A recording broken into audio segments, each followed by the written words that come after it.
saya menggelar Piala Jokowi 2017 Desember seingat saya. Itu menggelarlah Piala Presiden Jokowi di Kebun Raya. Saya bilang, Pak, Bapak harus sapa ini mereka. Karena mereka, nah Pak Jokowi komit, saya mau, gitu. Terus saya ketemu beliau, saya mau, katanya ya udah. Saya lihat ini harusnya Bapak sebagai Presiden turun, gitu.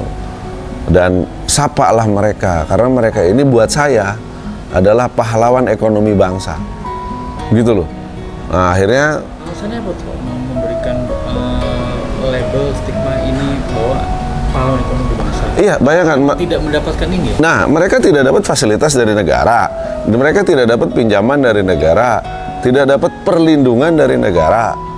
Mana ada pemain murai dapat perlindungan dari negara? Nggak ada. Ada perawat katakanlah atau juri kecelakaan atau sakit, nggak ada perlindungan dari negara. Tapi mereka bisa menggerakkan ekonomi sebesar 8 triliun. Maka saya bilang, wah ini pahlawan ekonomi bangsa, saya bilang. Sedikit berbeda pendapat dengan instansi pemerintah, karena waktu itu kan langsung bicara tentang pajak, langsung bicara tentang perizinan. Saya bilang, belum semua orang yang terlibat dalam burung itu industri. Saya boleh dikatakan industri karena lebih dari 5 pasang. Tapi banyak juga orang yang cuma punya 3 pasang. Banyak juga orang yang beli burungnya cuma dari tuker ini, bahkan gak ada motor dan lain-lain. Dikenai pajak ya repot lah ya gitu. Jadi banyak orang yang terlibat di dalam burung. Kalau saya hitung tadi kita bicara piramida, itu yang justru karena bertahan hidup, bukan usaha. Bukan usaha, bukan dia berbisnis, bukan berindustri, dia hanya mencari hidup. Satu hari itu dia dapat, satu itu dia bisa makan. Besok dia nggak dapat, dia nggak makan. Gitu. Nah makanya itu yang lebih banyak. Nah makanya saya bilang, kenapa kemudian saya bilang ke teman-teman, oke, saya support deh. Jadi dalam artian semampu saya, dalam konteks posisi saya support mereka, gantangan, ayo deh jalan gitu. Bukan berarti support uang ya, tapi support misalnya ya dibantu supaya instansi sekitar tuh men-backup mereka gitu, tidak merecoki gitu. Maka waktu zaman Covid pun kan saya sempat minta ke beberapa aparat, tolonglah jangan ditutup mereka ini karena mereka ini cari hidup gitu kan. Saya bilang jangan sampai dia tidak mati karena Covid, tapi dia mati karena ekonomi. Iya kan? Nah, karena ada 5 yang harus kita pertahankan di dalam hidup ini kan. Dalam konteks itu kan, kalau dalam Islam itu namanya maqasidus syariah. Ada 5 yang harus diperjuangkan dalam hidup kita ini kan, selain agama, keluarga, kesehatan dan juga harta. Ya hifzul mal, ya itu namanya menjaga harta. Itu juga salah satu perintah yang harus kita jaga. Nah kalau sekarang Covid dia menjaga Covid dari kematian, itu namanya hifzun nafs, menjaga jiwa, itu wajib. Tapi juga menjaga hartanya nggak terjaga karena nggak boleh ini nggak boleh itu kan, mati juga.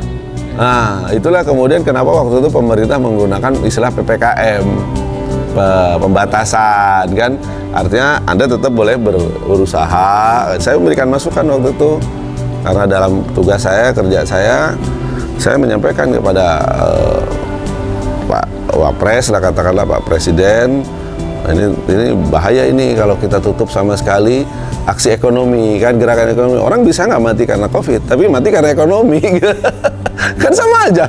Berarti nggak tercapai itu tujuan kita hidup, menjaga jiwa dan menjaga harta. Menjaga harta itu satu kewajiban. Jadi kita boleh menjaga harta kita itu, bahkan kita sampai mati untuk menjaga harta kita, itu disebut syahid kan kita ini.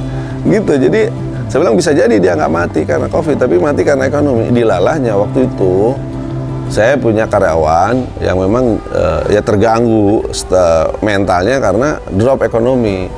Bapaknya di PHK, mertuanya di PHK, istrinya di PHK, ya dia shock waktu itu ya. Jadi itu yang jadikan dasar waktu itu saya berikan masukan tertulis kepada Presiden dan Wakil Presiden. Saya pikir ini bahaya nih Pak, gitu kan kalau kita tutup. Udah sampai situ Pak ya Bapak? Iya Mas, iya. Jadi saya melihat karena ini kalau ditutup, mau apa ya, kita jujur aja. Contoh juri lomba. Juri lomba dapat duitnya dari mana? Dari lomba. Kalau lomba ditutup, dia besok dapat duit dari mana? Satu, perawat. Perawat kalau yang dia dapat uang kalau dia dilombakan aja. Kalau nggak dilombakan nggak dapat duit. Kalau nggak ada lomba dia makan dari mana, Pak? Harus kasih makan. Burungnya juga harus kasih makan, Pak. Jadi ini kan masalah gitu. Jadi saya bilang waktu itu karena wapres ya Kiai ya saya pakai kaidah Islam kan gitu. Saya bilang ada maqasid syariah yang harus kita pertahankan, harus kita perjuangkan. Dari 5 maqasid syariah ini mana yang harus kita dahulukan? Jaga jiwa atau jaga harta? Jaga agama, jaga jiwa, jaga harta, jaga turunan, ya kan? Ada sama jaga nasab gitu kan, hifzun nasab gitu, jaga turunan. Itu amanah yang kita dahulukan dalam keadaan Covid itu.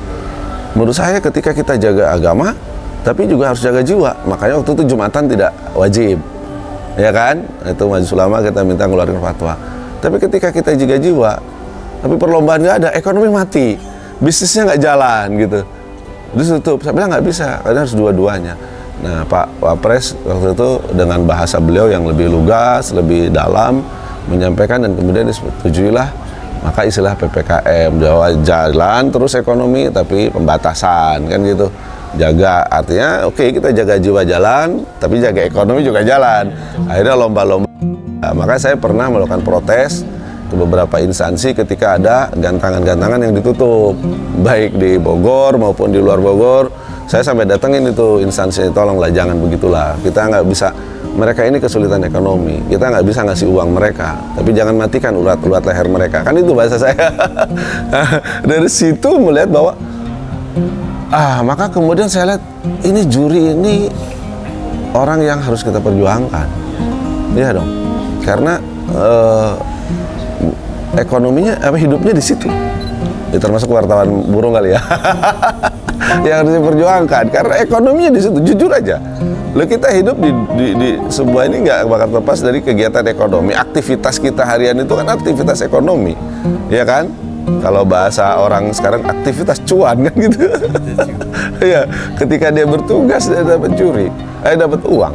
Saya bilang, maka dulu saya pernah membuat IO namanya Bonafit. Itu kan tujuannya karena saya bilang ke juri-juri, kalian tuh orang-orang Bonafit loh harusnya. Ya kan? Bonafit. Karena Anda ini adalah judge kalau dalam bahasa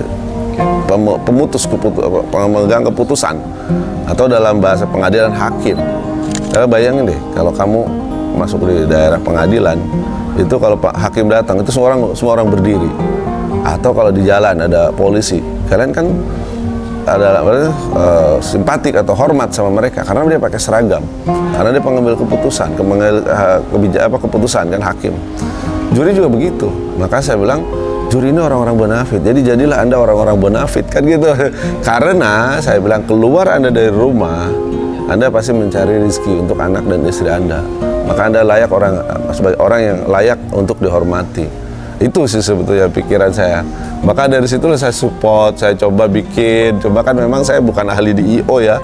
Jadi saya coba bikin gitu sebenarnya hanya untuk membuat satu tesis kepada semua orang bahwa ini orang-orang yang di lapangan ini, siapapun tadi yang terlibat ya, dari juri tadi semua, itu adalah orang-orang yang layak untuk kita hormati. Tidak layak untuk kita nistakan, tidak layak untuk kita caci maki misalnya ya. Buat saya gitu ya, tidak layak itu untuk mereka, untuk kita hinakan atau apapun. Buat saya karena saya salut sama mereka. Saya salut sama mereka, asli.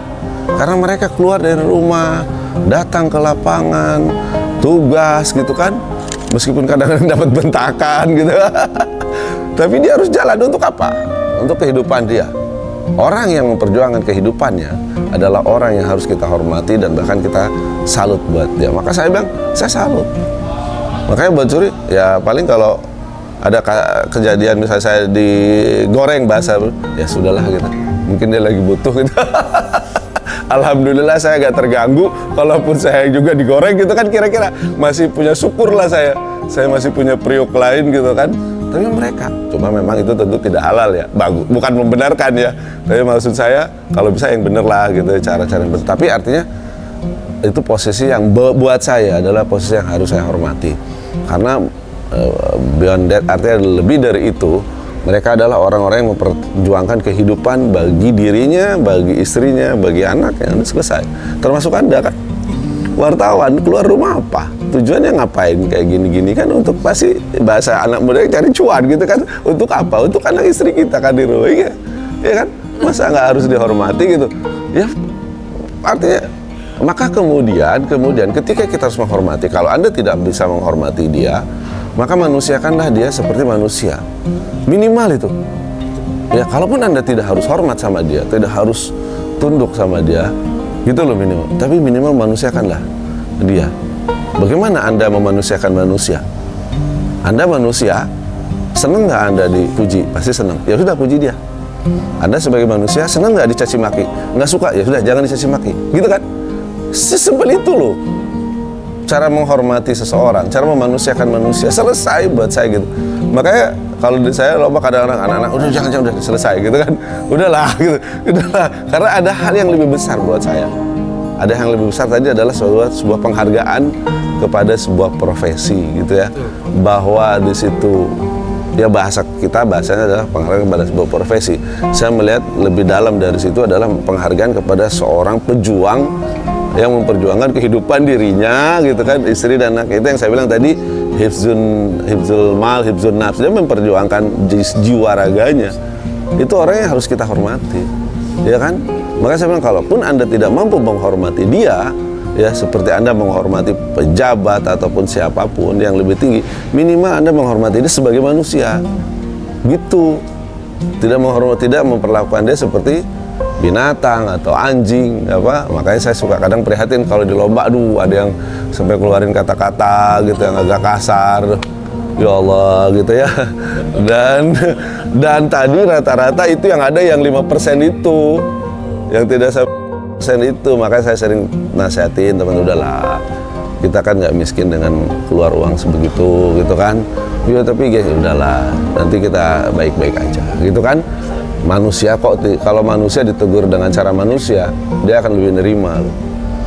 Kalau manusia ditegur dengan cara anjing, dia akan menggonggong dan menggigit kamu malah. Ingat itu.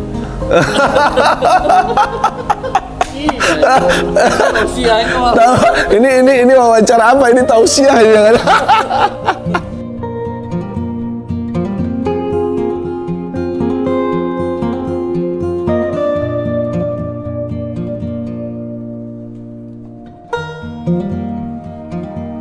Thank you.